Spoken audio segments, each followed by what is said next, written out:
The smoke rose black against the desert sky, twisting like a dying snake in the afternoon heat.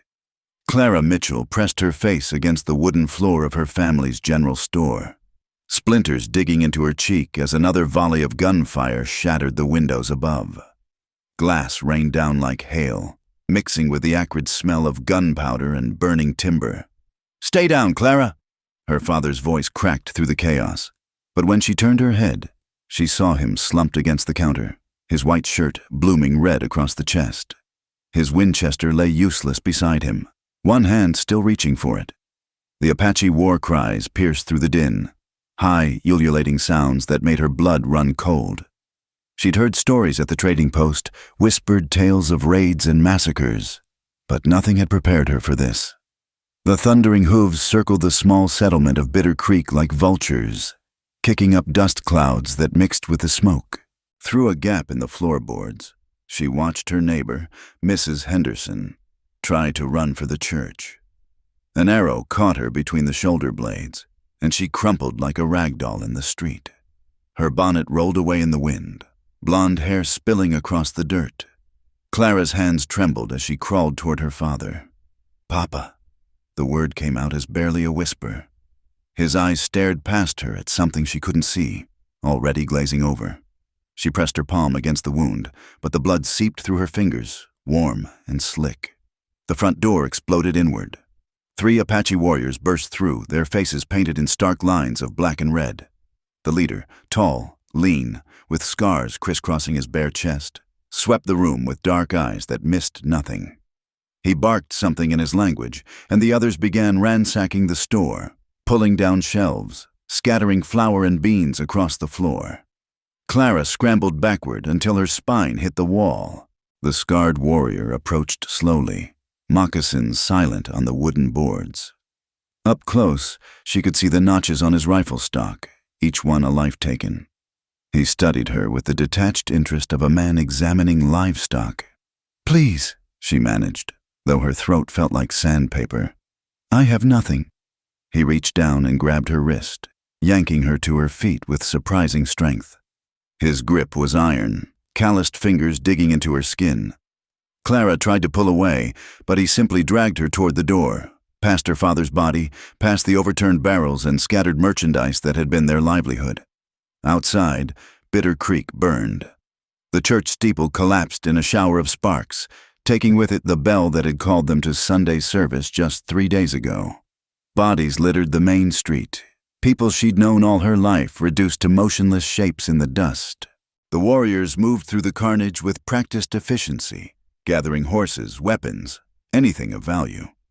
Clara was shoved toward a paint pony, its sides heaving from the ride.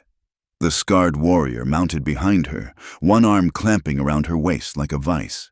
She could smell him, smoke, sweat, and something wild like sage and earth. As they wheeled away from the burning settlement, she caught one last glimpse of her home, now just another pillar of smoke rising into the vast Arizona sky.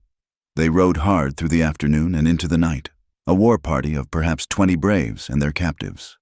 Clara wasn't alone. She recognized the baker's daughter, Sarah, slung across another horse, and young Tommy Morrison, no more than 12, his face streaked with tears and dirt. But as the hours ground on, she focused only on staying conscious, on not falling from the horse despite her body screaming in protest. The landscape changed from scrub brush to rocky canyons, from flat plains to rising mesas. They followed paths invisible to her eyes, guided by some ancient knowledge of the land. When they finally stopped to water the horses at a hidden spring, Clara's legs gave out the moment her feet touched ground. She crawled to the water on hands and knees, gulping greedily until the warrior pulled her back by her hair. He said something sharp in Apache, gesturing at the other braves who laughed, a harsh, mocking sound. One of them, younger with fresh paint on his face, approached with a length of rawhide. Clara's wrists were bound, the leather cutting into her skin. They gave her a handful of dried meat and a sip from a water gourd. Nothing more. As dawn broke over the mountains, painting the rocks in shades of blood and gold, they climbed higher into Apache territory. The air grew thin and cool. Clara's dress, once her Sunday best, hung in tatters, torn by thorns, and stained with sweat and fear. Her feet bled through her worn boots, each step agony on the rocky trail. The other captives fared no better. Sarah hadn't spoken a word since Bitter Creek, her eyes vacant as a doll's. Tommy whimpered occasionally, but had learned that crying brought only harsh words and harder riding. Clara wanted to comfort them, but she had nothing left to give. No words that wouldn't sound hollow against the magnitude of what they'd lost. By the second night, they reached the war camp, a collection of wickiups nestled in a valley between towering cliffs. Smoke from cook fires drifted up like incense, and Clara could see women and children moving between the dome-shaped dwellings. Dogs barked at their approach, and faces appeared in doorways, curious and hostile in equal measure. The scarred warrior dismounted and hauled Clara down after him. Her legs buckled, muscles cramped from the long ride. He didn't wait for her to find her footing, simply dragged her through the camp as warriors called out to him, their voices carrying notes of respect and something else, deference, perhaps even fear. Clara lifted her head, trying to maintain some dignity despite everything. The Apache women watched her pass with unreadable expressions. Some spat in the dirt. Others simply stared, taking in her pale skin, her tangled auburn hair, the defiance she tried to kindle in her eyes even as terror threatened to swallow her whole. They stopped before a larger wickiup set apart from the others. The scarred warrior called out, and an elderly woman emerged, her face a map of deep lines and old sorrows. She examined Clara like a horse trader, running gnarled fingers through her hair, checking her teeth, prodding her arms and legs. Whatever she concluded, she nodded to the warrior and gestured toward a smaller dwelling nearby. Clara was shoved inside the wickiup, where Sarah and 2 other female captives already huddled. The space smelled of smoke and hide, barely large enough for them all. Through the entrance, she could see guards posted, their rifles gleaming in the firelight. "What will they do with us?" Sarah finally whispered, her voice cracked and small. Clara pulled the younger girl close, feeling the tremors that ran through her thin frame. Outside, drums began to beat, a rhythm that seemed to match the terrified pounding of her own heart. She didn't answer because she couldn't bring herself to voice what they all feared, that death might be the kindest fate awaiting them in this valley of stone and shadow.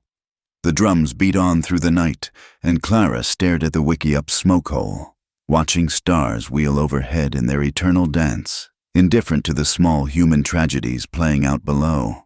She thought of her father's last breath, of her mother's grave behind the church that no longer stood, of the life that had ended in smoke and blood just 48 hours ago. Tomorrow would bring new horrors, she was certain. But tonight, she was alive. Battered, terrified, and grief-stricken, but alive. And somewhere deep in her chest, beneath the fear and sorrow, a small ember of determination refused to die.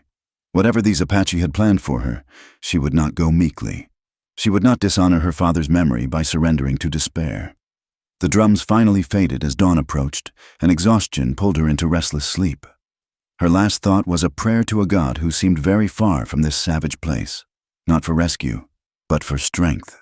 For if she was to die in these mountains, she would die on her feet, facing whatever came with the courage her father had taught her. The desert wind howled through the canyon like a lonely ghost, and Clara Mitchell closed her eyes, preparing for whatever fate awaited her when the sun rose over the Apache camp. The morning sun struck the canyon walls like hammered copper, and Clara woke to the sound of women's voices and clattering pottery. Through the wickiup's entrance, she watched the camp come alive. Children chasing dogs between the dwellings, women tending fires, the ordinary rhythms of life that seemed impossible in this place of captivity. An Apache woman ducked into their shelter, middle-aged with streaks of gray in her tightly bound hair. She gestured sharply, and Clara understood they were to follow. Sarah clung to her arm as they emerged into the light, blinking like moles. The other captives, a woman named Martha from a neighboring ranch and young Ellen Parker, huddled close as they were herded toward the center of camp. Clara studied their captors as they walked. These weren't the savage beasts of frontier tales, but people with their own patterns and purposes. Children peeked at them from behind their mothers' skirts, curious but wary. An old man sat outside his wickiup, working on arrowheads with practiced precision. The normalcy of it all made their situation somehow more surreal. They were brought before a group of elders seated in a semicircle, their faces weathered as ancient leather. At the center sat a man who commanded attention without effort, silver-haired, with eyes that had seen decades of war and loss. He spoke at length in Apache, his voice carrying the weight of authority. The scarred warrior who had taken Clara stood nearby, arms crossed. When the elder finished, he stepped forward and pointed at each captive in turn, speaking rapidly. Clara caught one word repeated, Taza. The elders murmured among themselves, some shaking their heads, others nodding slowly. Then the silver-haired leader raised his hand, and silence fell like a blanket. He spoke directly to Clara, his English heavily accented but clear. You are strong, not break like others. He studied her with those penetrating eyes. This is why you chosen. Chosen for what? Clara's voice came out steadier than she felt. The elder's face remained impassive. Our greatest warrior lies dying. No Apache woman may see his weakness. It is forbidden. But you, he gestured dismissively. You are nothing. You can tend him without breaking sacred law. Clara felt the blood drain from her face. I'm no healer. I don't know. You learn or you die. The elder's tone carried no malice, only fact. This is kindness. Others, he glanced at Sarah and the remaining captives. They become slaves. Maybe wives if lucky. You have different purpose. The scarred warrior grabbed Clara's arm again, but before he could pull her away, she found her voice. What about them? The others? The elder's expression didn't change. Their fate is not your concern. Clara was dragged away as Sarah called her name, the sound cutting through her like a blade. She wanted to fight, to refuse, but the warrior's grip was unyielding. They moved through the camp toward a wickiup set apart from the others, larger and painted with symbols she couldn't read. Spirals and lightning bolts, horses and human figures locked in eternal dance. The entrance was covered with a heavy buffalo hide. The warrior called out something, and a voice answered from within, deep, rough as gravel, tinged with pain. They entered, and Clara's eyes adjusted to the dim interior. The smell hit her first. Herbs and smoke, sweat and something else. The sweet, sick scent of infection. Then she saw him, and her breath caught in her throat. He was massive, even lying down. His body stretched the length of the buffalo robes, muscles still evident beneath skin marked by more scars than she could count. Each one told a story. Knife wounds, bullet holes, the raised welts of old burns. His chest rose and fell irregularly, and sweat beaded on skin the color of burnished bronze. But it was his face that held her. Strong features carved from stone, a jaw that could have been sculpted by God's own hand. Black hair spread across the furs like spilled ink, and when his eyes opened, fever-bright but still sharp as obsidian, they fixed on her with an intensity that made her step backward. So, he said in perfect, unaccented English, they send me a white woman to watch me die. The scarred warrior spoke rapidly in Apache, gesturing at Clara. Taza, for this could only be the legendary warrior they spoke of, listened without taking his eyes from her face. When the warrior finished, Taza laughed, a sound like distant thunder that ended in a coughing fit. Blood specked his lips. Leave us, he commanded in Apache. The scarred warrior hesitated, then bowed slightly and departed. Clara stood frozen near the entrance, acutely aware they were alone. The wickiup felt smaller suddenly, filled with his presence despite his weakness.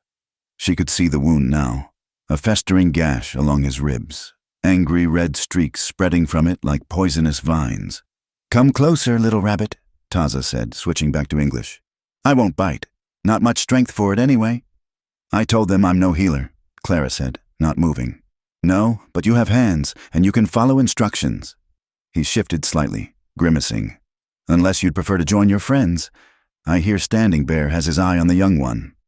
The threat, delivered so casually, made Clara's hands clench. She stepped forward, chin raised. What do you want me to do? There's water in that gourd, cloths in the basket. Clean the wound, change the poultice. He closed his eyes. And try not to faint at the sight of a little blood white woman." Clara gathered the supplies, her movements sharp with anger. As she knelt beside him, she got her first close look at the wound. It was worse than she'd thought. Deep and ragged, the flesh around it swollen and hot. Someone had packed it with herbs, but they were old, needing to be changed. She worked in silence, trying to be gentle but thorough. Each time the cloth touched the infected flesh, muscles tensed beneath her hands, but he made no sound. This close, she could see details that made him more human. A thin scar through one eyebrow, laugh lines at the corners of his eyes, the way his jaw clenched against the pain. "You're different from the others," he said suddenly, eyes still closed. "How would you know?" "Because you're angry, not afraid." A slight smile touched his lips. "Fear is useless. Anger can be shaped into something stronger." Clara said nothing, concentrating on cleaning the wound. The infection ran deep, and she wondered if even a proper doctor could save him. As she worked, she became aware of the scars again. So many battles, so much violence written on his skin. Her fingers traced one unconsciously, a long slash across his chest. His hand shot up, catching her wrist.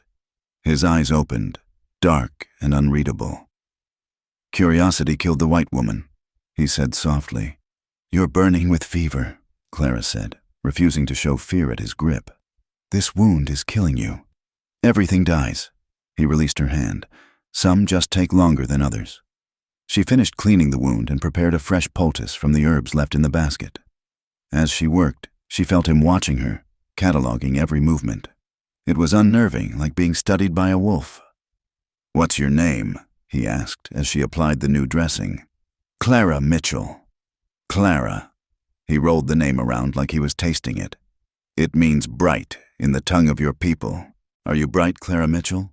Bright enough to know this wound needs more than herbs and prayers." He laughed again, softer this time. "You speak your mind. That will either save you or get you killed here. And which do you think it will be?" Taza studied her for a long moment. "That depends on you, little rabbit, and perhaps on me, if I live long enough to have a say in it." A woman entered the wickiup, elderly, bent with age but moving with purpose. She spoke sharply to Taza in Apache, clearly displeased to find Clara there. He answered in the same language, his tone carrying an edge of command despite his weakness. The woman huffed but set down a pot of something that smelled of boiled roots and meat.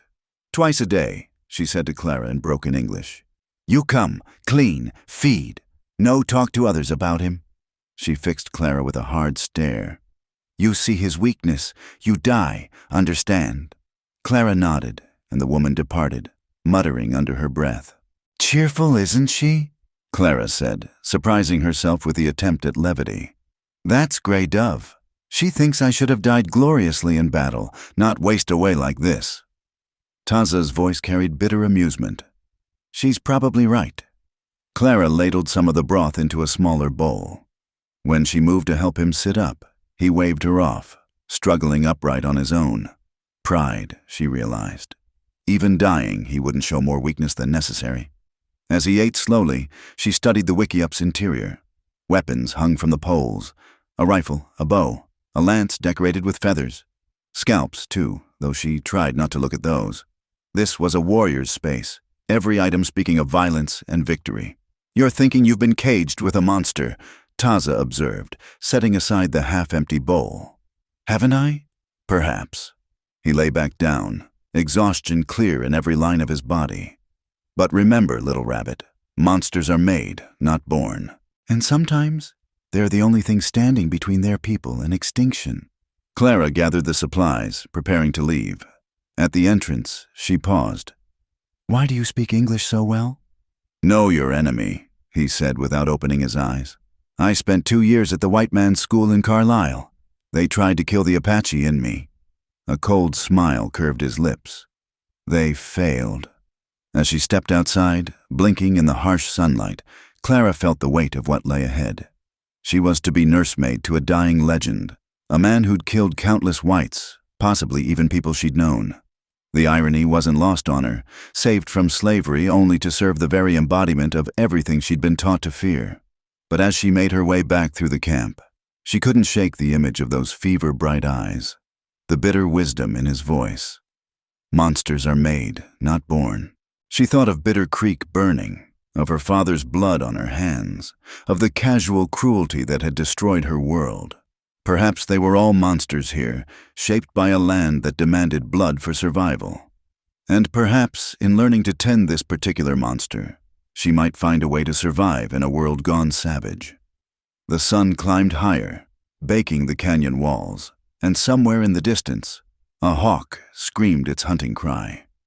Clara Mitchell, shopkeeper's daughter, walked among her enemies with her head high, preparing to return twice a day to the wickiup where death waited, wearing the face of a legend. The flickering light from the small fire cast dancing shadows across the wickiup walls as Clara entered for the evening tending. 3 days had passed since her first encounter with Taza, and each visit felt like stepping into a cave where some ancient predator lay coiled, waiting. Tonight, the fever had worsened. She could see it in the sheen of sweat coating his skin, hear it in the shallow rasp of his breathing. He lay still as death, only the slight rise and fall of his massive chest showing life remained. The smell of infection had grown stronger, mixing with sage smoke and the earthy scent of the dwelling. Clara set down her supplies, fresh water heated over the communal fire, clean cloths torn from her own petticoat, and a new poultice Grey Dove had grudgingly shown her how to prepare. Her hands trembled slightly as she knelt beside him. Each time she touched this body, she felt the strangeness of it. The heat radiating from his skin, the hard planes of muscle beneath scars that mapped a lifetime of violence. "You're late," Taza murmured without opening his eyes. "The women kept me working." Clara dipped a cloth in the warm water. "They had me grinding corn until my hands bled." "Good. Soft hands are useless here." She pulled back the old bandage, biting her lip at what she saw. The wound looked angrier than before, red streaks spreading further across his ribs like poisonous rivers. The smell made her stomach turn, but she forced herself to remain steady. "This is getting worse," she said, beginning to clean around the wound. "Observant little rabbit." His voice carried a thread of mockery despite the pain. "Perhaps you should be a medicine woman." Clara pressed the cloth against the infected flesh, perhaps harder than necessary. He tensed but made no sound, though she saw his jaw clench. "A white medicine woman among the Apache? How long would I last? Longer than you might think. We respect those who heal." His eyes opened, fixing on her with that unsettling intensity. "Though respect and trust are different things." She worked in silence for a moment, aware of his gaze tracking her every movement. The firelight played across his face, highlighting the strong bones, the cruel beauty of features carved by wind and war. Even dying, he radiated a dangerous magnetism that made her pulse quicken against her will. "You're afraid of me," he said suddenly. "Shouldn't I be?" "Yes, simple, direct. But not for the reasons you think." Clara paused in her ministrations. "What reasons then?" A smile ghosted across his lips. "Because I see you, Clara Mitchell. The fire hidden beneath that proper white woman exterior. The part of you that didn't break when your world burned." He shifted slightly, suppressing a groan. "That's what should frighten you. Not my reputation, but what you might discover about yourself here." She resumed cleaning the wound, disturbed by his words. "You don't know anything about me?" "No. Then why do your hands gentle when you think I'm sleeping? Why do you bring extra water when you know the fever burns hottest? Why do you look at my scars with curiosity instead of disgust?" Heat flooded her cheeks. "I'm doing what I must to survive. Lie to yourself if you need to." His hand moved suddenly, catching her wrist as she reached for the poultice. His grip was still strong despite the fever, calloused fingers circling her skin like a shackle. "But we both know there's more." Clara met his gaze steadily, refusing to show how his touch affected her. "Let go. Make me, little rabbit." The challenge hung between them, charged as lightning before a storm. Clara could feel his pulse through his fingers, rapid and irregular. This close, she could see flecks of gold in his dark eyes, could smell the wild sage scent of his skin beneath the sickness. "You're burning up," she said quietly. "Save your strength for fighting death, not me." Something shifted in his expression, surprise, perhaps, or approval. He released her wrist slowly, his fingers trailing across her skin in a way that sent shivers down her spine. "You have spine," he said. "Good. Spine might keep you alive when I'm gone. You're not dying on my watch." Clara applied the poultice with practiced efficiency, trying to ignore the way her skin still tingled where he'd touched her. "I won't give them the satisfaction." "Them or yourself?" He closed his eyes as she worked. "Tell me, what will you do when this is over? When I'm dead or healed? Do you think they'll simply let you go?" "I'll survive, same as I'm doing now." Survival. He spoke the word like it tasted bitter. "Is that all you want from life?" "It's all I have left." The words came out harsher than intended, carrying the weight of everything she'd lost. Taza was quiet for a long moment. When he spoke again, his voice was softer, almost contemplative. "I was 15 when soldiers came to our winter camp, killed my mother, my sisters, took my younger brother to one of their schools. Never saw him again." He opened his eyes, staring at the smoke hole above. "That day, I stopped being a boy and became something else. Something forged in hate and hammered on the anvil of war." Clara found herself leaning closer, drawn by the unexpected vulnerability in his voice. "What did you become?" "What they needed me to be. A weapon, a legend, a monster to frighten white children." His gaze found hers again. "But you know what the funny thing is? Even monsters get lonely." The admission hung between them, too raw for comfort. Clara busied herself preparing the bandages, wrapping them carefully around his torso. As she worked, she became intensely aware of every point of contact, her hands on his skin, the heat of his body, the way his breathing changed when she touched certain places. "There," she said, sitting back. "Try not to tear it open again. No promises." He struggled to sit up, and this time, when she moved to help, he didn't refuse. Her arm went around his shoulders, supporting him as he leaned forward. For a moment, they were impossibly close, her breast pressed against his side, his breath warm on her neck. "Water," he said roughly, and she quickly reached for the gourd, grateful for the distraction. He drank deeply, and she watched the strong column of his throat work. Everything about him was oversized, overwhelming, a man built for violence and dominance. Yet here he was, dependent on her care, vulnerable in ways that went beyond physical weakness. "You should leave now," he said when he finished drinking, "before someone sees and draws the wrong conclusions." "What conclusions would those be?" His smile was sharp as a blade. "That the legendary Taza has been bewitched by a white woman. That would be inconvenient for both of us." Clara stood, gathering her supplies. "I'm nobody's witch." "No," he agreed, lying back down with effort. "You're something far more dangerous." She paused at the entrance. "What's that?" Unexpected. As she stepped out into the cool night air, Clara found her hands shaking. Not from fear, that would have been simpler.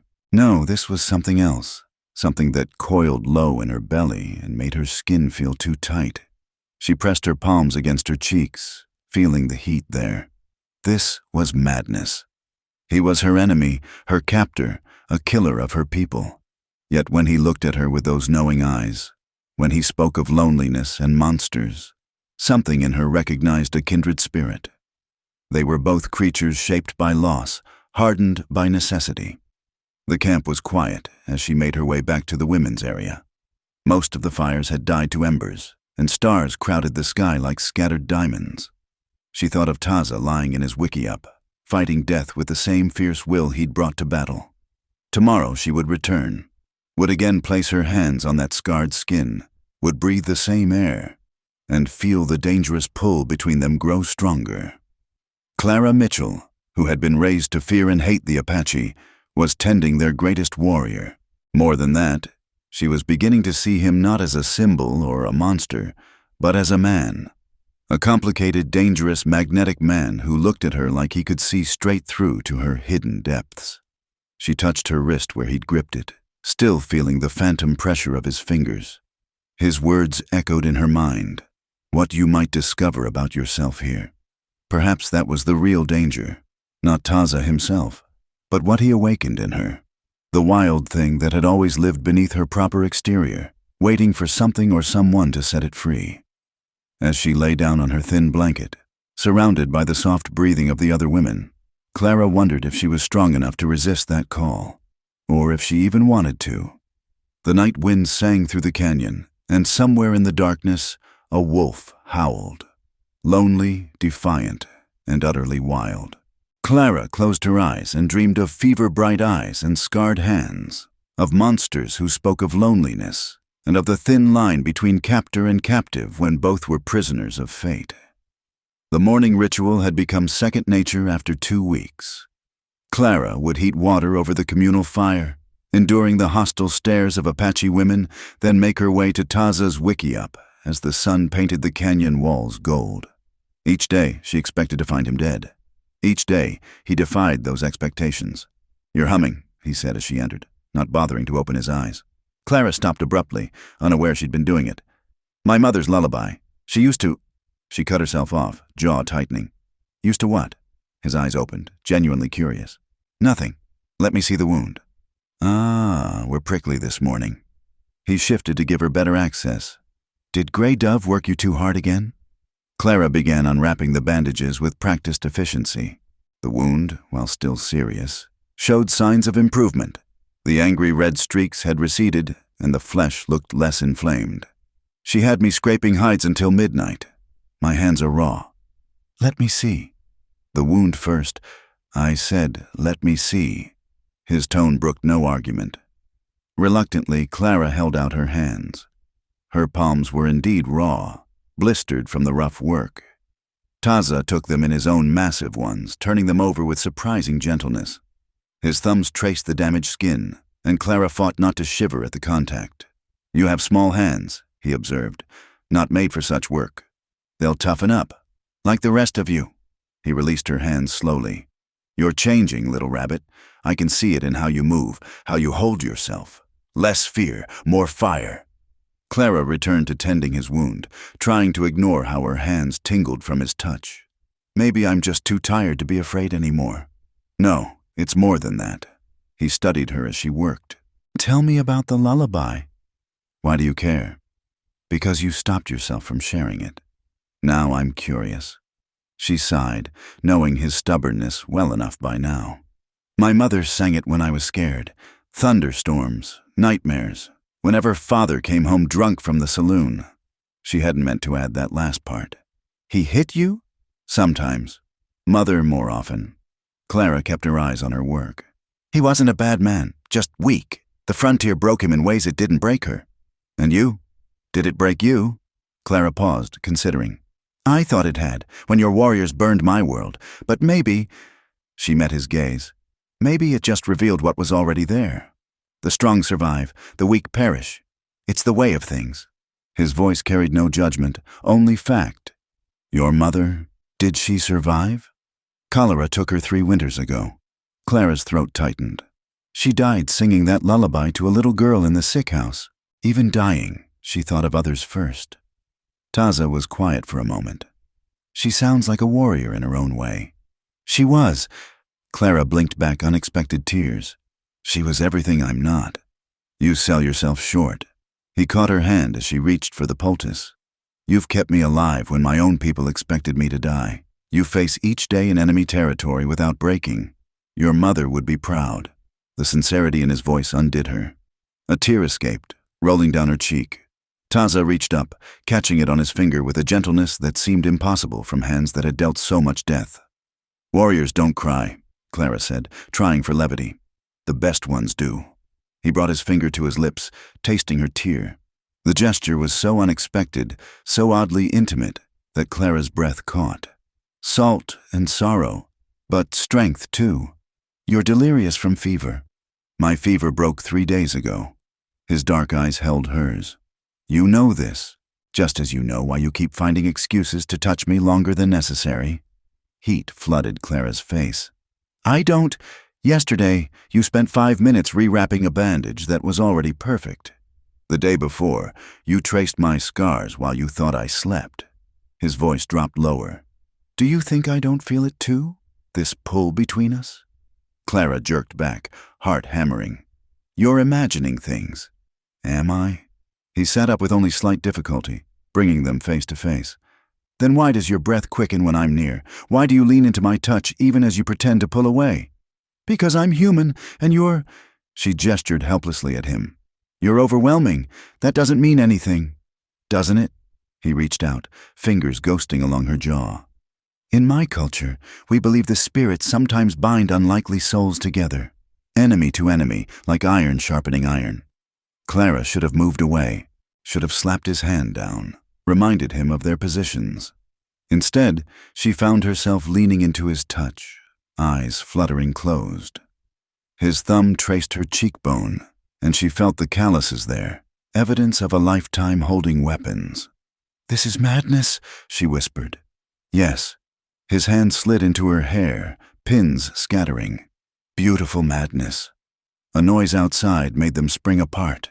Gray Dove entered, carrying the morning's medicine.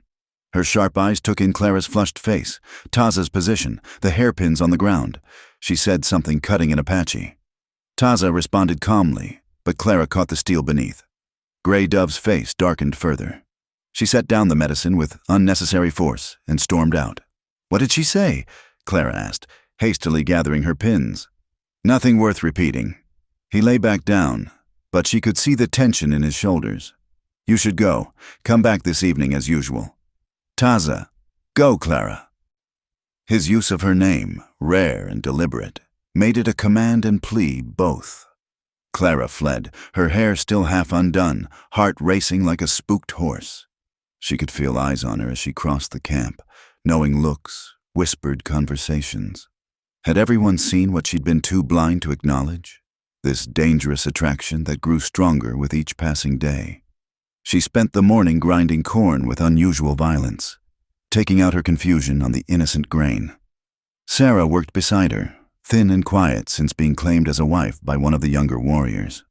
The girl rarely spoke anymore, her spirit dimming day by day. "He's going to get you killed," Sarah said suddenly, not looking up from her work. "I don't know what you mean. Everyone knows. The way you look at him, the way he watches for you." Sarah's voice was hollow. "They're already talking about it. Some say you've bewitched him.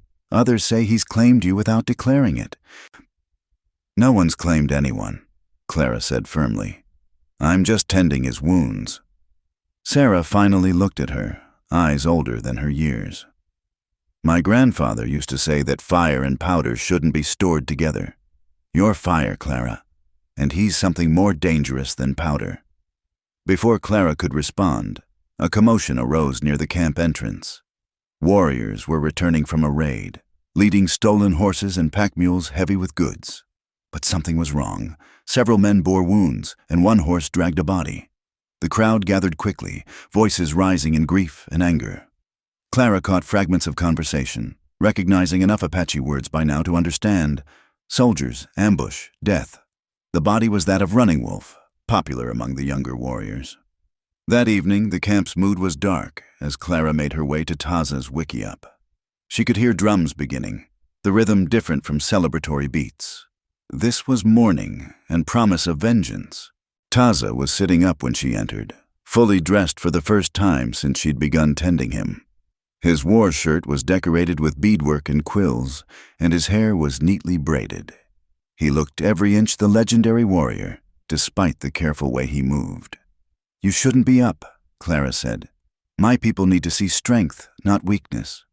He was checking his rifle, movements practiced and efficient. "Running Wolf was my cousin's son, good warrior, too young to die. What will happen now? Blood for blood. It's always been the way." He looked at her then, something unreadable in his expression. "You should know. Some are saying the soldiers were looking for captives, for you and the others." Clara's stomach clenched. "Were they? Does it matter? The result is the same." He set aside the rifle. "Come here." She approached warily. He reached into a parfleche bag and withdrew something, a necklace of blue stones, beautifully crafted. "Wear this," he said. "I can't—" "It marks you as under my protection." His voice was serious now, urgent. "There's talk of killing the captives in retaliation. This will keep you safe." Clara took the necklace with trembling fingers. "And the others? Sarah?" His face hardened. "I can't protect everyone. But you can protect me?" She couldn't keep the bitterness from her voice. Why? Because of this morning. Because you're mine. The words fell between them like stones in still water. Whether either of us wanted it, whether it's wise or foolish, you became mine the moment you refused to break. Clara's hands shook as she fastened the necklace. The stones were cool against her throat, heavier than their size suggested. I belong to no one. No, he agreed, standing slowly. Even wounded, he towered over her. But you're under my protection now. That's not ownership, it's complicated. Everything here is complicated. Yes. He touched the necklace where it rested against her throat, fingers barely grazing her skin. Tomorrow, they'll hold council about retaliation. Wear this. Stay with the women. Don't give them reason to notice you. And you? I'll do what I must to keep my people safe. His hand dropped. All of my people. The weight of his words, the implication that she was somehow included in that category, made her throat tight. Outside, the morning drums grew louder, and she could hear voices raised in grief and rage. I should go, she said. Yes, but he caught her hand as she turned. Clara, be careful. Not everyone approves of this, whatever this is. She squeezed his fingers once, then pulled away. As she left the wickiup, the blue stones at her throat seemed to burn like brands, marking her as something she didn't fully understand. Protected, claimed, bound to a man who was supposed to be her enemy but had become something far more dangerous, someone who mattered. The drums beat on through the night, and Clara lay awake touching the necklace, wondering how a simple task of tending wounds had led her to this precipice. Tomorrow would bring new dangers, new choices. But tonight, she was marked by Taza's protection, caught between two worlds and belonging fully to neither. Yet, somehow, that no longer felt like a curse. It felt like the first step toward something entirely new, dangerous, uncertain, but undeniably alive. The council fire burned high that night, casting writhing shadows against the canyon walls. Clara pressed herself against the rough bark of a juniper tree, knowing she risked death by being here, but unable to stay away. The blue stones at her throat felt like ice against her skin. From her hiding spot, she could see the circle of elders, warriors, and clan mothers gathered in solemn assembly. Taza sat among them, his presence commanding despite his recent illness. Firelight danced across his features, making him look like something carved from legend itself. The silver-haired chief, whom she'd learned was called White Eagle, spoke at length. Though Clara had picked up fragments of Apache during her captivity, the formal language of council was beyond her. But she understood enough. Gestures toward the east where soldiers waited, the repeated mention of blood debt, the way hands moved to weapons as speakers grew heated. Then something changed. A younger warrior stood, pointing directly at Taza and speaking with barely controlled fury. Clara caught words she recognized: weak, bewitched, white woman. Her blood chilled as other voices joined in, some defending, others accusing. Taza rose slowly, and silence fell like a blade. When he spoke, his voice carried across the gathering with quiet authority. He touched his chest, still healing, then gestured to his war record. Clara had learned each scar told a story the people knew. His words grew stronger, and she heard her name. Clara Mitchell. The debate exploded. Warriors leaped to their feet, voices clashing like swords. White Eagle raised his hand for order, but the damage was done. Clara understood with crystal clarity. She had become a point of contention, a weakness in their greatest warrior that some saw as threat to the tribe itself. A hand fell on her shoulder. Clara nearly screamed, but another hand covered her mouth. She found herself looking into the weathered face of Lozin, White Eagle's sister and a warrior woman whose reputation rivaled Taza's own. Foolish girl, Lozin whispered in accented English. Come. Clara had no choice but to follow as Lozin led her away from the council, moving silent as smoke through the darkness. They stopped at a wickiup set apart from others, and Lozin pushed her inside. You watch what you should not see, Lozin said, lighting a small fire. In the flickering light, Clara could see the older woman's face was painted for war, black stripes across sharp cheekbones. I needed to know— What? How your presence divides us? Lozin's eyes were hard as obsidian. You wear his protection, but protection has price. Always price. Clara touched the necklace unconsciously. I didn't ask for this. No, but spirits have their own plans. Lozin studied her with uncomfortable intensity. You know what Taza is to us? A great warrior. More. Lozin added wood to the fire. He carries the spirits of our ancestors. In battle, he becomes more than man. He becomes the rage of our people given form. This is why no Apache woman may see his weakness. To see him vulnerable is to see our people vulnerable. But I'm not Apache. Exactly. You are nothing, so you could tend him without breaking taboo. Lozin's smile was sharp. But now you wear his mark. Now you are something else. Not Apache, not white. Something between. I don't understand. When Taza was young, barely walking, the spirits marked him. Lightning struck near his cradle but did not kill. Eagles circled our camp for 7 days. The medicine men said he would be our sword and shield, but also... She paused, choosing words carefully. Also that his path would be strange, that he would find his match in enemy territory. Clara's mouth went dry. You think I think nothing. I see. Lozin leaned forward. I see how he watches for you, how his fever broke only after you came, how he speaks your name in war council like prayer and curse together. This is insane. I'm his prisoner, nothing more. If you were nothing, Walking Bear would not call for your death tonight. Lozin's words hit like cold water. If you were nothing, Taza would not risk everything to mark you as protected. Clara stood abruptly, pacing the small space. I should leave, escape, remove myself from... You would not make it past the sentries. Lozin's voice was matter-of-fact. And Taza would follow. You think you know him, but you know only the man. You have not seen the legend. When he takes the warpath, mountains tremble. If you run and he follows, nothing would stop him. Not your soldiers, not death itself. He's just a man, Clara said, but even she heard the uncertainty in her voice. Is he? Lozin stood, towering despite her age. Tomorrow, he rides to prove he is still the weapon we need. Wounded, weak, but he will ride because Walking Bear questions him, because your presence makes others doubt. She moved to the entrance. If he dies tomorrow, it will be because of you. If he lives, it will also be because of you. This is the weight of the stones you wear. She left Clara alone with that terrible knowledge. The fire crackled, and outside, the council drums had changed rhythm. Clara recognized it now. War preparation. By dawn, Taza would ride out, still healing, to face whatever violence waited in the desert. Because of her. Because questions about his strength couldn't go unanswered. Clara stumbled from the wickiup, needing air. The camp buzzed with activity despite the late hour. Warriors prepared weapons, women packed supplies. Children were hustled to safe places. She made her way toward Taza's dwelling, drawn by a need she couldn't name. He was outside, adjusting the saddle on a magnificent black stallion. In full war regalia, he looked like something from nightmares or dreams.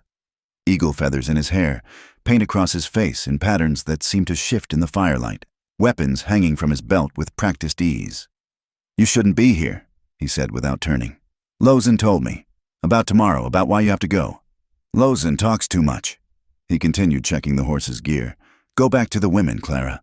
This is madness. You're barely healed. He turned then, and what she saw in his face stopped her words. This wasn't the man who'd teased her, who'd caught her tears and spoken of loneliness. This was the legend, the weapon Lozin had described. His eyes held death. Do you know what they call me in your language? His voice was different too, colder, harder. Soul taker. Because I don't just kill the body, I take everything. I am very good at what I do, Clara Mitchell. Tomorrow I remind everyone why. You could die. Yes, he stepped closer, and she could smell war paint and leather, sage and steel. Would you mourn me, little rabbit? The question hung between them like a blade. Clara felt tears prick her eyes, anger and fear, and something else tangling in her chest. Don't do this. Not for pride. Not for you. The words were soft but implacable. Everything tomorrow is for you, so they remember why questioning me costs blood. So they see that Taza chooses what Taza wants, and the spirits themselves couldn't change that. He touched the necklace at her throat. So you stay safe when I'm gone. When you're gone.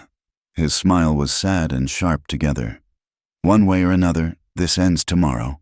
Either I die and prove Walking Bear right, or I live and things change forever. Either way, the man who rides out tomorrow won't be the one who returns. Clara grabbed his hand impulsively. Then don't go. We could run, hide, pretend we're other than what we are. He brought her hand to his lips, the gesture achingly gentle against his war-fierce appearance. I am Apache. You are white. Tomorrow we remind the world why that matters. And why, perhaps, it doesn't. A war cry rose from the assembled warriors, and Taza's head turned toward it. When he looked back at Clara, she saw the man retreating, the legend taking hold. Go, he said. Sleep if you can. Tomorrow brings what it brings. But Clara couldn't let go of his hand. Promise me something. What? Don't die for pride. If you must die, die for something better. His free hand cupped her face, thumb tracing her cheekbone in a gesture that had become achingly familiar. And what would be better, Clara Mitchell? Live for it instead, she whispered. Something flickered in his eyes, surprise, perhaps, or recognition. Then he pulled away, mounting his horse in one fluid motion. Watch the sunrise tomorrow. If the eagles circle 3 times, you'll know I live. If they don't... He didn't finish. Didn't need to. With a final look that seemed to memorize her face, he rode toward where the warriors gathered, leaving Clara standing alone with the weight of blue stones around her neck and the heavier weight of understanding in her heart. She loved him, the enemy, the savage, the man who represented everything that had destroyed her world. She loved his complexity, his terrible gentleness, the loneliness that echoed her own. It was impossible, forbidden, probably fatal, and absolutely true. The war party rode out before dawn, their cries echoing off canyon walls like promises of violence. Clara stood with the women, wearing Taza's mark, feeling the mixture of respect and resentment from those around her. As the sun broke the horizon, painting the world in blood and gold, she watched the sky. 1 eagle circled, then 2. Clara held her breath, fingers clutched around the blue stones, and waited for the 3rd that would tell her whether her impossible love would have a chance to become something more than a beautiful, dangerous dream. The morning wind carried the sound of distant gunfire, and still she waited, understanding finally what Lozin had meant. She stood between worlds now, claimed by neither, belonging to both. The weight of it should have crushed her. Instead, she stood straighter, lifted her chin, and watched the sky with the patience of a woman who had found something worth the waiting.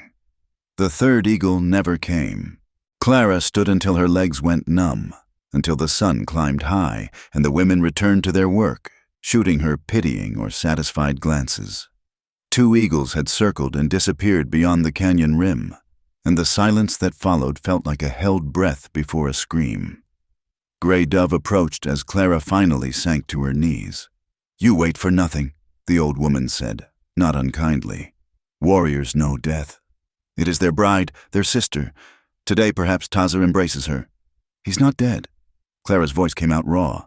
I would know. I would feel it. Gray Dove made a dismissive sound but helped Clara to her feet. Come, there is work. Work helps when the heart bleeds.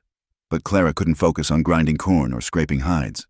Her hands moved mechanically while her mind replayed every moment with Taza. His fever-bright eyes, the way he'd said her name like a prayer, that final look that seemed to carve her image into his memory. Near midday, a commotion arose. Riders approaching, but not the war party. Clara recognized the scout yellow horse, his mount lathered with sweat. He spoke rapidly to the gathered crowd, gesturing wildly. Clara caught fragments. Ambush, soldiers, blood, many dead. Which ones? Someone called out. Who lives? Yellow Horse listed names. Each one brought wails from women, stoic nods from men. Clara held her breath, waiting. But Taza's name didn't come, neither among the living nor the dead. Where is Taza? White Eagle's voice cut through the growing panic. Yellow Horse's expression was strange, awed, fearful, uncertain. He spoke at length, and Clara understood enough to piece together the story. The war party had been ambushed by soldiers with repeating rifles, pinned down, outnumbered. Then Taza had done something. Yellow Horse's gesture suggested transformation, becoming something other than man. He charged alone, drawing fire, allowing the others to escape. "But where is he now?" White Eagle pressed. Yellow Horse pointed toward the distant mountains. Alone, wounded, pursued by soldiers. But alive, or had been when last seen. The camp erupted in debate. Some wanted to send rescue, others said it was suicide. Walking Bear argued loudly that Taza had chosen his path, that a true warrior would return or die, not need rescue like a child. Clara found herself moving before conscious thought formed. She grabbed Yellow Horse's arm. "Where?" she demanded in her broken Apache. "Which mountain? Which path?" He looked at her with surprise, then something like respect. He pointed northeast, speaking slowly so she could understand. Devil's Backbone, a treacherous route even when healthy. Wounded and pursued? Near impossible. "You think to go after him?" Lozin appeared at her elbow, reading Clara's intent with unnerving accuracy. "Someone has to. A white woman? Alone? You would die before you cleared the valley." Clara touched the blue stones at her throat. "Then I die." "But I won't stand here waiting for eagles that don't come." Lozin studied her for a long moment. Then she did something unexpected. She smiled. Perhaps the spirits knew what they were doing after all. She turned to a young warrior nearby. "Bring 2 horses, good ones, and supplies for mountain travel." "Lozin, no!" White Eagle interjected. "You cannot—" "I am old, brother.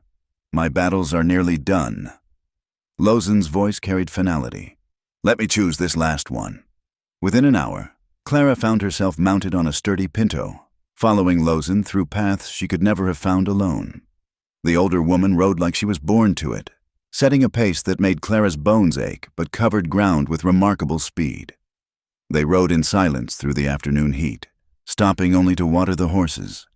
As shadows lengthened, Lozin finally spoke. "You know what you risk? Not just death. If soldiers catch you with me, they will think you turned traitor. Your own people will hate you." "They're not my people anymore." The words surprised Clara with their truth. "I don't know what I am now. You are what love makes you."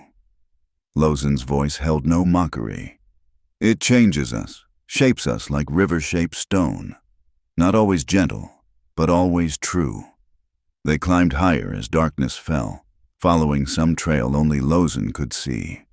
The night sounds of the desert gave way to mountain silence, broken only by their horses' hooves on stone. Clara's hands went numb from cold and tension, but she didn't complain. Near dawn, Lozin suddenly reined in, holding up a hand for silence. She dismounted, studying the ground in the gray light. Clara saw it too, blood on the rocks, still damp. A lot of blood. They followed the trail on foot, horses left tied below. It led to a shallow cave, more an overhang of rock than true shelter. And there, propped against the back wall, was Taza. Clara's heart stopped, then hammered back to life. He was conscious, rifle across his lap, but his war paint was streaked with blood and sweat. A fresh wound bled through his side, bullet from the look of it. His eyes tracked their approach, wary until recognition dawned. "I'm dreaming," he said hoarsely. "Or dying. Either way, you're not real." Clara dropped beside him, hands already reaching to assess the damage.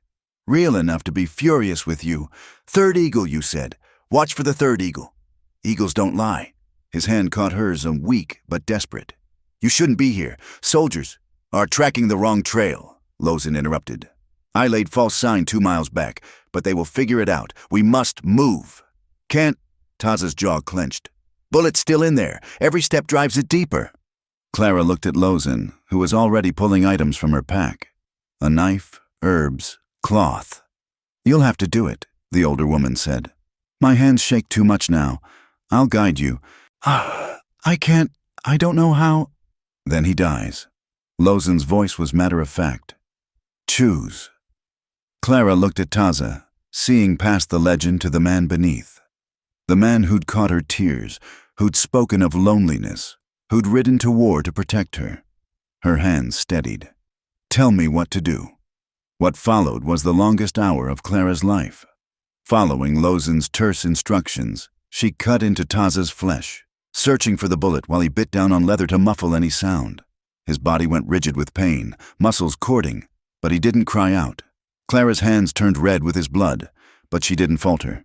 When she finally pulled the bullet free, Taza's head fell back, unconscious.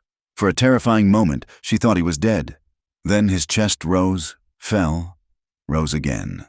"Good," Lozin said, already preparing poultices. "You have steady hands for this work, steady heart too." They worked together to clean and bind the wound. As they did, Clara became aware of other injuries. Cuts, bruises, a gash along his thigh.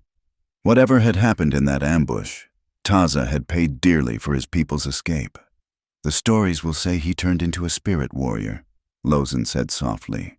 "That bullets couldn't touch him, that he fought like 10 men. Stories always grow in telling. What really happened? A man did what was needed. No more, no less." Lozin finished tying off a bandage. "But sometimes that is miracle enough." Taza stirred as the sun climbed higher. His eyes found Clara first, confusion giving way to something deeper. "You came for me. Someone had to—" She tried for lightness, but her voice cracked. "You Apache have no sense of self-preservation, and you whites have too much." His hand found hers, gripping with more strength than she'd expected. Why, Clara? Why risk everything? She thought of all the things she could say. About debts owed, about simple human decency, about the blue stones that marked her as his protected. Instead, she spoke the simple truth. "Because you would have come for me." Something shifted in his expression, walls crumbling like sand. "Clara! Soldiers!" Lozin interrupted urgently. She was at the cave mouth, watching the valley below. 6, maybe 7. Hour away, no more. Taza struggled to sit up straighter. "Leave me. Take Clara and—" "No!" Clara's voice cut like steel. "We all leave, or no one does. I can't ride." "Then you'll ride with me." She was already planning, mind racing. "Lozin, is there another path? Something the soldiers won't expect?" The older woman smiled grimly. "There is always another path, if you're willing to pay its price. North through the Devil's Throat. Dangerous even when healthy. But they won't follow there. Then that's where we go." They worked quickly to erase signs of their presence. Getting Taza mounted was agony. He grayed with pain, teeth clenched, but managed it. Clara mounted behind him, arms around his waist to keep him steady, feeling every labored breath. "This is madness," he muttered, as they started up the treacherous path. "Yes," Clara agreed, her cheek pressed against his back. "Beautiful madness. Your words, remember?" He made a sound that might have been a laugh or sob. His hand covered hers where it rested on his chest, and she felt his heart beating strong, despite everything. Alive. They were both alive, against all odds. The path Lozin chose was nightmare. Narrow ledges above dizzying drops, loose stone that sent pebbles cascading into void. But it was passable, barely, and the soldiers' horses would balk at following. Hours blended together in a haze of concentration and fear. Clara's world narrowed to keeping Taza upright, watching for his signs of distress, trusting Lozin's guidance. When they finally descended into a hidden valley she hadn't known existed, the sun was setting again. "We rest here tonight," Lozin declared. "Tomorrow, if he lives, we continue to the winter camp." That night, as Taza slept fitfully beside a small fire, Clara kept watch. She thought about paths chosen and prices paid, about transformations that couldn't be undone. The blue stones at her throat caught the firelight, and she understood their weight differently now. She'd crossed a line that couldn't be uncrossed, not when she'd worn his mark, not even when she'd ridden after him, but when she'd held his life in her bloody hands and refused to let go. That was when she'd truly chosen. "No regrets?" Lozin asked softly, joining her vigil. Clara looked at Taza's face, peaceful now in sleep despite the pain she knew waited beneath. "None," she said, and meant it. "Good." Lozin stared into the fire. "The path ahead is harder than the one behind, but you are stronger than you know, Clara Mitchell. Perhaps strong enough for what comes next." Clara didn't ask what she meant. Tomorrow would bring its own challenges. Tonight Taza lived. She'd found courage she didn't know she possessed, and somewhere in the distance, a wolf howled, wild and free and utterly unafraid. She touched the blue stones once more, and settled in for the long watch. Guardian now, as he had been for her. The circle complete, the bond forged in blood and choice and something deeper than either. Strong enough, Lozen had said. As the stars wheeled overhead and Taza breathed steady beside her, Clara began to believe it might be true. The dust cloud on the horizon spoke of death coming. Clara stood on the ridge overlooking the winter camp, watching the cavalry column advance through the valley below. 300 men. Maybe more, their blue uniforms dark as bruises against the pale desert. "They found us," White Eagle said beside her, his voice carrying the weight of inevitability. Someone talked. Someone always talks. The camp below erupted in controlled chaos.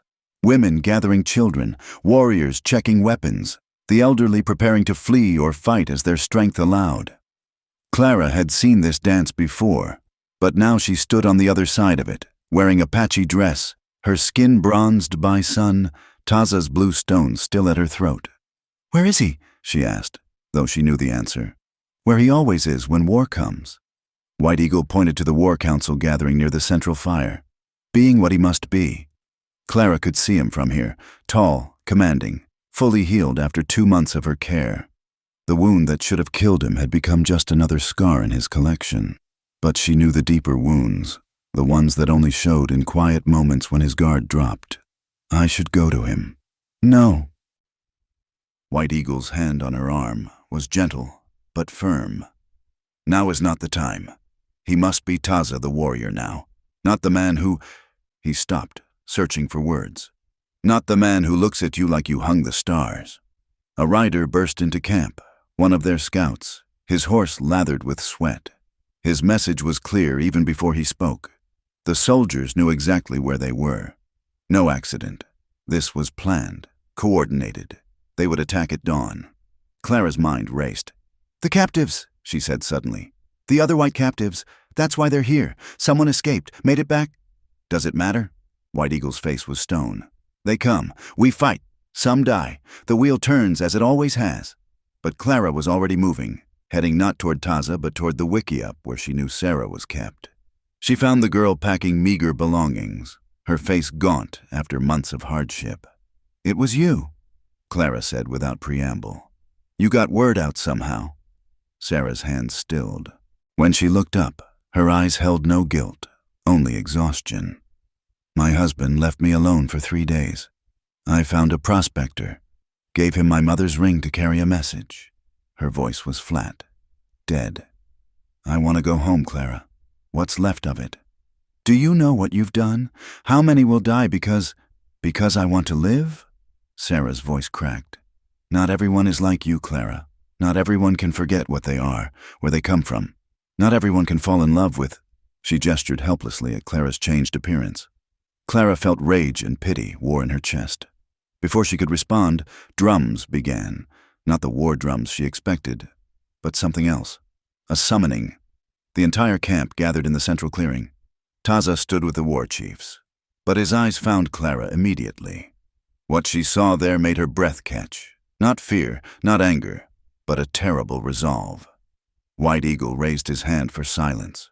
"The soldiers come for their people," he said in Apache, then repeated in Spanish for those who understood. "They think we will fight to keep them. They think wrong." Murmurs rippled through the crowd. Clara saw Walking Bear step forward, protest clear on his face, but Taza's hand on his shoulder stopped him. "Any white captive who wishes to leave may go," White Eagle continued. "We will not stop them, but—" His voice hardened. "They go as they are. No horses, no supplies beyond what they carry. If they reach the soldiers, they live. If the desert takes them—" He shrugged. Clara felt the ground shift beneath her feet. This was exile disguised as freedom, a test wrapped in mercy. Sarah and the 2 other remaining captives were already moving, desperate hope on their faces. "Clara Mitchell!" Her name rang out across the clearing. White Eagle was looking directly at her. "You are free to go." The silence that followed was deafening. Every eye turned to her, Apache and captive alike. Clara felt the weight of decision crash down like a mountain. She could leave, walk away from this life, from the constant danger, from the impossible situation she'd found herself in. The soldiers would protect her. take her back to some semblance of her old world. Her eyes found Taza. His face was marble, revealing nothing, but she saw his hand clench at his side. He would let her go, would watch her walk away because it was her choice to make. That, more than anything, decided her. Clara stepped forward, unpinning the blue stones from her throat. The gathering held its breath. She walked to where Sarah stood with the other captives and held out the necklace. "Take this," she said quietly. "Show it to the soldiers. Tell them—" She swallowed hard. "Tell them Clara Mitchell is dead, that she died months ago in the raid." "Clara, no." Sarah's eyes widened. "You can't mean to stay. You can come home." "I am home." The words came out stronger than she felt. "This is my choice. Go, live, be free. But Clara Mitchell died in Bitter Creek. Remember that." She turned and walked back through the crowd, feeling their eyes like brands.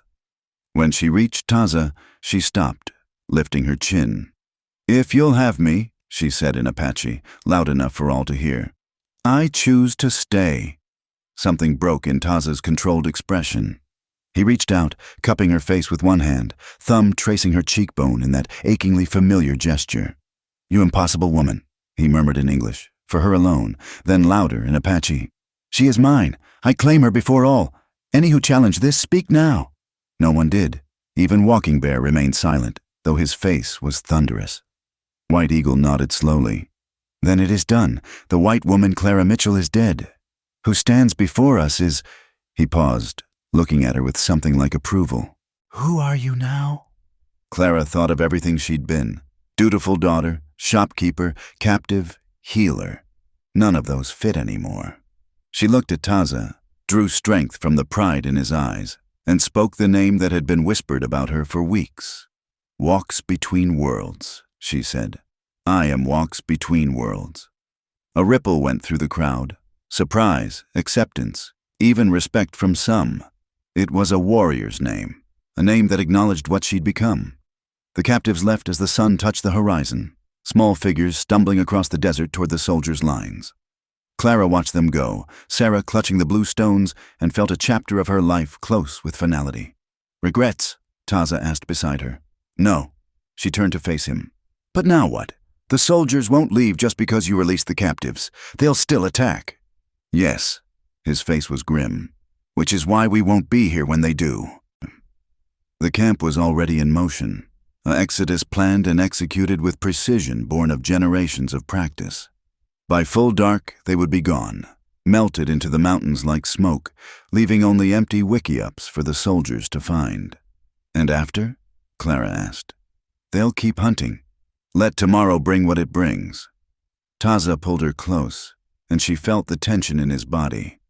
"Tonight you chose us, chose me. That's enough." But Clara heard what he didn't say. The war was escalating. The army wouldn't stop until the Apache were destroyed or confined to reservations. Time was running out for their way of life, and she'd just tied herself to a dying world. As if reading her thoughts, Taza spoke again. "I won't ask you to watch me die in battle. When the end comes, and it will come, I'll make sure you're somewhere safe." "No." The word came out sharp as a blade. "You don't get to make that choice for me. Not anymore." She pulled back to look at him. "I didn't stay to be protected, Taza. I stayed to stand beside you, whatever comes." "You don't understand what you're saying. When the final war comes, then we face it together." She touched his face, feeling the raised scar along his jaw. "I've made my choice. Don't dishonor it by trying to save me from it." He caught her hand, pressed it harder against his face. "You humble me," he said quietly. "This warrior who has never known fear in battle is terrified of failing you." "Then don't fail me." She managed to smile. "Live. Fight if you must, but live. That's all I ask." The exodus began as full darkness fell. Clara rode beside Taza, no longer a captive, but not quite Apache. Something new, something between. Behind them, their abandoned camp stood empty, waiting for soldiers who would find only shadows and dust. Somewhere in the darkness, Sarah and the others struggled toward salvation or death. Clara said a silent prayer for them, for the life she might have had if she'd made a different choice. But as Taza's hand found hers in the darkness, as the tribe moved like ghosts through landscape that had become home, she knew she was where she belonged. The war would come, blood would flow, and their world would likely burn. But tonight she rode with her chosen people, with the man who'd taught her that enemy and beloved could be the same person, that home was not a place, but a decision renewed each day. Clara Mitchell was dead. In her place rode walks between worlds, and she would not look back. The mountains swallowed them whole, and when dawn came, the soldiers found only empty dwellings and the whisper of wind through abandoned wickiups. But high in the hidden valleys, a woman who'd found herself in losing everything rode toward an uncertain future, her hand in that of a legend, her heart finally, truly free. The battle came with the spring rains, turning the desert valley into a field of mud and blood. Clara pressed herself against the rocky outcrop, her rifle steady despite the chaos erupting below. 3 months had passed since she'd chosen to stay. 3 months of running, hiding, small victories, and larger losses. Now, it seemed, the running was over. "Stay down!" Taza's voice carried over the gunfire. He was 20 yards to her left, leading a group of warriors and holding the high ground. Even from here, she could see the controlled fury in his movements, the deadly precision that had made him legend.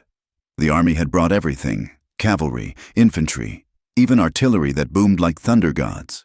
Against them, the Apache had courage, knowledge of the land, and desperation. It wasn't enough. It would never be enough. A soldier broke through their line, rifle aimed at a group of fleeing women and children. Clara didn't think. Her shot took him center mass, watched him crumple. Once the sight would have horrified her. Now she felt only grim necessity. This was survival. Nothing more or less. "Clara!" She turned at Lozen's call. The older woman was gesturing frantically from a covered position. Clara ran, sliding in beside her as bullets whined overhead. "The children!" Lozen gasped, a spreading red stain on her side. "Hidden in the cave! Someone must—" "I'll go." Clara was already moving, but Lozen caught her arm. "No, your place is elsewhere." She pressed something into Clara's hand, a small leather pouch. "For later, when you need strength. Now go to him. Go!" Clara wanted to argue, but the light was already fading from Lozen's eyes. The warrior woman who'd shown her strength could take many forms died as she'd lived, thinking of others first. The Apache line was breaking. Clara could see it, feel it in the way the war cries turned desperate. She fought her way toward Taza, past the dead and dying, her dress now torn and muddied beyond recognition. She found him rallying the last defenders, his face painted for war, but his eyes holding the knowledge of defeat. When he saw her, something shifted in his expression. "You should have run when I told you," he said, pulling her behind cover as grape shots shattered the rocks around them. "We've discussed this." She checked her ammunition. 3 rounds left. "I don't run. Stubborn woman." But his hand found hers, squeezing once. "Listen, White Eagle is dead. Walking Bear fell an hour ago. When this position falls, then we fall with it." "No." His voice turned to iron. "You live. You must live." Before she could protest, a bugle sounded. The soldiers were massing for a final assault. Clara could see them forming ranks, preparing to sweep away the last Apache resistance. That's when Taza did something that stopped her heart. He stood, stepping into the open, and called out in perfect English, "Colonel Morrison, I know you're there. I have something you want. The firing slowed. Stopped. A voice called back, "Identify yourself! I am Taza, the one you call Soul Taker." His voice carried across the battlefield with terrible clarity. "I have information about your captives, but I'll only speak to you. Alone." "Taza, no," Clara whispered, but he was already moving. A figure emerged from the soldiers' lines, tall, graying, with the bearing of a career military man. Colonel Morrison, the architect of this campaign. He walked forward slowly, hands visible but near his sidearm.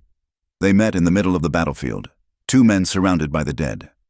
Clara couldn't hear their words, but she saw Taza gesture toward the Apache positions, saw Morrison's face change as he listened. Then Taza turned, looking directly at her, and spoke loud enough for all to hear. "There is a white woman among us, Clara Mitchell, taken from Bitter Creek. She lives. She's been my prisoner." The pause before prisoner was barely noticeable, but Clara heard it. I will release her to you in exchange for safe passage for the surviving women and children." "No!" The word tore from Clara's throat. She broke cover, running toward them. "I won't." Taza caught her as she reached them, his arms iron around her. "Be still," he murmured in Apache. "Trust me, one last time." Colonel Morrison studied her Apache dress, her sun-darkened skin, the desperate way she clung to Taza. Understanding dawned in his eyes. "Miss Mitchell," he said carefully, "are you, well? Have you been harmed?" Clara felt Taza's hands tighten on her arms. This was it, the moment of choice that would echo through eternity.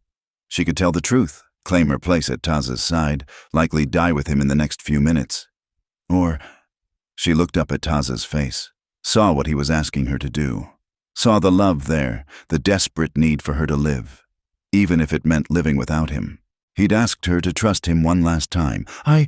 Her voice cracked. She tried again, louder.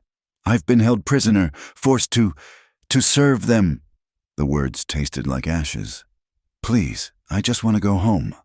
Something died in Taza's eyes, even as his face remained stoic.